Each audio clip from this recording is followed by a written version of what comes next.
नमस्कार मित्रांनो, अध्यात्मशास्त्र या यूट्यूब चॅनलवर मी प्रवीण जाधव आपल्या सर्वांचे सहर्ष स्वागत करत आहे. आज आपण आलो आहोत आगडगाव या तीर्थक्षेत्रावरती श्री कालभैरव जोगेश्वरीच्या दर्शनासाठी.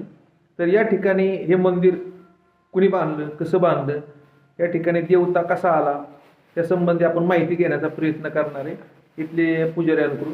तर सर्वप्रथम देवाचं दर्शन तुम्हाला घडवतो, त्यानंतर आपण पुजाऱ्यांकडून इथला इतिहास जाणून घेऊया.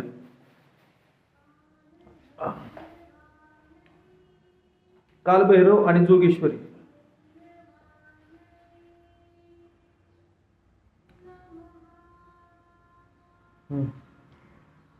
तुमचं नाव सांगा.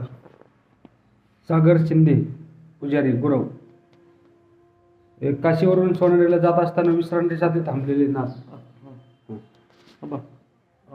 थोडस सांगा. काशीवरून सोनारीला जात असताना विश्रांतीसाठी थांबले होते इथं देव. विश्रांतीसाठी थांबल्यानंतर इथं गावामधले 2-3 मुलं गाया चारण्यासाठी आलेली होती. त्याच्यामध्ये एक मुका मुलगा होता, चांगदेव नावाचा. त्याची देवाकडे दृष्टी गेली तर त्याला देव अवतारी दिसू लागले, बाकी त्यांना मनुष्य अवतारी दिसू लागले. त्यांनी समोरची शिदोरी उचलली, देवांकडे घेऊन गेला. देवांकडे घेऊन गेले असता कोरडी भाकर होती ती. नाथ म्हणले, कोरडी भाकर कशी खाऊ? जा म्हणले, गाईचं दूध काढून आण. बाकीचे मुलं आले, ते बाबा म्हणले, गाय वांजे, गाय दूध देत नाही. जा म्हणले, कमंडलू घेऊन जा, गायच्या पाठीवर थाप मारा, गाय दूध देईल. आणि खरोखरच चमत्कार झाला. गायच्या पाठीवर थाप मारली, कमंडलू भरून दूध दिलं गायीने. त्यानंतर देवाने जेवण केलं. जेवण केल्यानंतर मुक्या मुलाच्या भावना तर समजल्याच देवाला. बोल बाळा म्हणले, काय इच्छा आहे तुझी? तर मुका मुलगा बोलू लागला, सदैव इथंच राहावं हीच माझी इच्छा. मग त्यानंतर 3 दऱ्यामध्ये 3 राक्षस राहत होते, आगडमल, रतडमल आणि देवमल. ह्या 3 राक्षसांकडून मंदिर बांधून घेतलं एका रात्रीमध्ये देवाने. आणि जोगेश्वरी मातेशी विवाह केला पाताळामध्ये जाऊन. पाताळामध्ये विवाह केला. त्याच्यानंतर राक्षसांचा वध केला.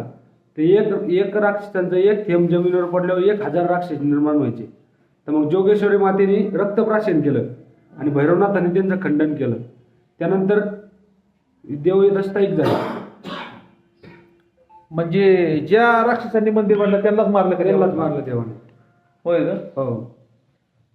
तर अशी ह्या ठिकाणची आख्यायिका आहे. आणि असा या ठिकाणी कालभैरव जोगेश्वरीचं मंदिर आहे.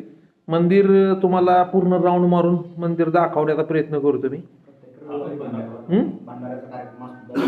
कधी दर रविवारी दर रविवारी भंडाऱ्याचा कार्यक्रम असतो. 6,000 ते 7,000 भक्त भंडारा घेऊन जातात जेवण करून. बाजरीची भाकरी, येसुराची आमटी, हिरव्या मिरचीचा ठेचा, भात आणि गोड पदार्थ शिरा. दर रविवारी 7,000 ते 8,000 भक्त असतात दर्शनासाठी. आणि नवसाला पावणारे भैरवनाथ येतात. इथं कसली मनोकामना बोलल्यानंतर 6 महिन्यामध्ये पूर्ण होते. तुमचा नंबर सांगा त्यांना. माझा मोबाईल नंबर आहे 94 039 89 064.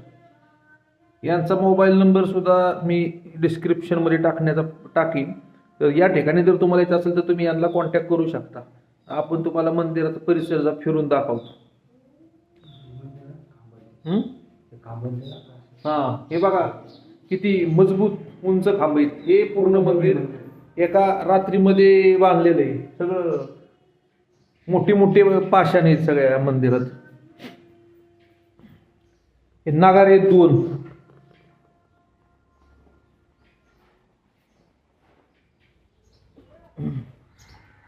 हे त्यांनी जे सांगितलं ते चांगदेव की ज्यांना देवाला ज्यांनी दूध भाकरी दिली त्यांचं हे मंदिर आहे. तिथं स्थान दिलेलं आहे त्यांना देवाने समोर.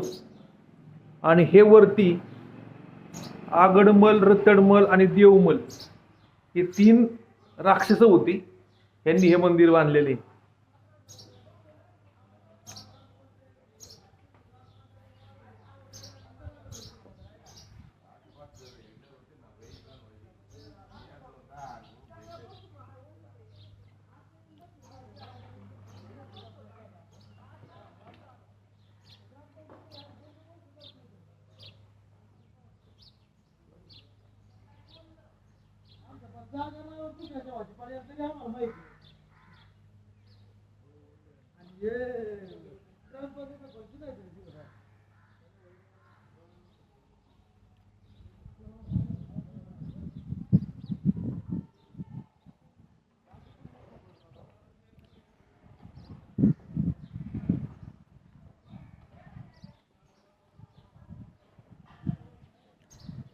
हे दीपमाळ आहे बघा, फार उंच आहे दीपमाळ.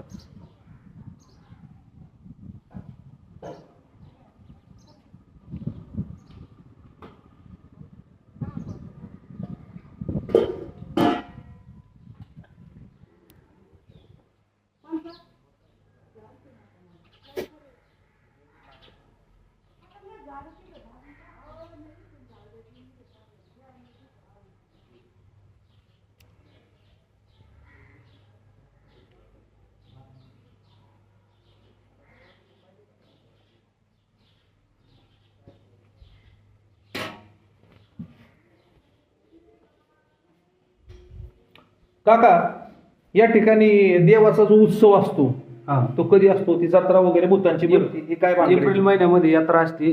हनुमान जयंती झाल्यानंतर जो रविवारी येईल त्या रविवारी यात्रा असते. यात्रेनंतर सोमवारी रात्री भूतांची यात्रा भरते. म्हणजे वर्षातून एक दिवस दैत्यांना दिलेला आहे देवाने, तर त्यांचा वार असतो तो, व रात्री 12 वाजता त्यांची यात्रा भरते. इथं कोणी थांबत नाही, कोणी थांबण्याचा प्रयत्न करत नाही. आणि जर जाणून बुजून जर कोणी येत असेल तर काही ना काही चमत्कार घडला जातो.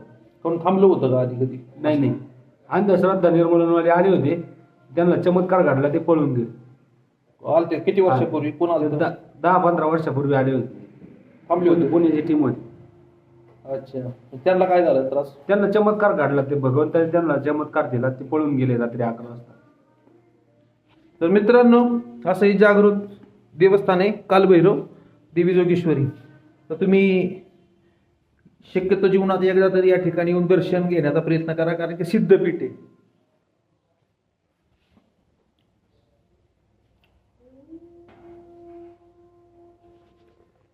मी दिलेली माहिती जर आपणास आवडली असेल तर लाईक करा, शेअर करा, सबस्क्राईब करा चॅनलला आणि घंटीचं बटन दाबा, बेल आयकॉन.